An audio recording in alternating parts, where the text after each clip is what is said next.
విశాఖపట్నం వేదికగా నవంబర్ 14-15 తేదీల్లో కూటమి ప్రభుత్వం ప్రతిష్ఠాత్మకంగా నిర్వహించతలపెట్టిన 30వ సిఐఐ భాగస్వామ్య సదస్సు సిఐఐ పార్ట్నర్షిప్ సమ్మిట్ ఏర్పాట్లపై ఐటీ, విద్యాశాఖ మంత్రి నారా లోకేష్ ఉన్నతస్థాయి సమీక్ష నిర్వహించారు.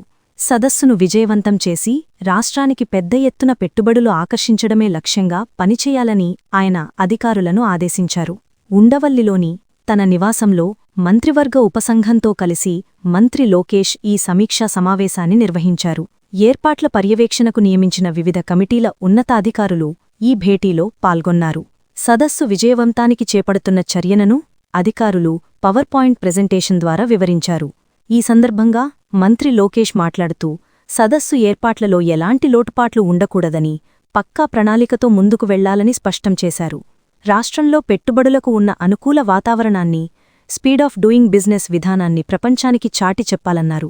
కేవలం ఒక్క జూమ్ కాల్ ద్వారా ఆర్సెల్లర్ మిట్టల్ వంటి పెద్ద సంస్థ రాష్ట్రానికి వచ్చిందన్నారు. క్లస్టర్ల వారీగా పెట్టుబడులను ఆకర్షించడంపై ప్రత్యేకంగా దృష్టి సారించాలని ఆయన అధికారులకు సూచించారు. సదస్సు అజెండా, వేదిక రూపకల్పన, నమూనాలపై సమావేశంలో విస్తృతంగా చర్చించారు. అక్టోబర్ నెలలో వివిధ దేశాల్లో చేపట్టనున్న రోడ్ షోల గురించి అధికారులు మంత్రికి వివరించారు.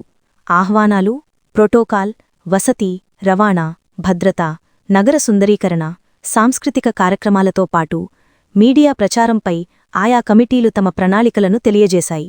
ఈ కార్యక్రమంలో భాగస్వామ్య సదస్సు 2025 అధికారిక వెబ్సైట్ను మంత్రి లోకేష్ లాంఛనంగా ప్రారంభించారు.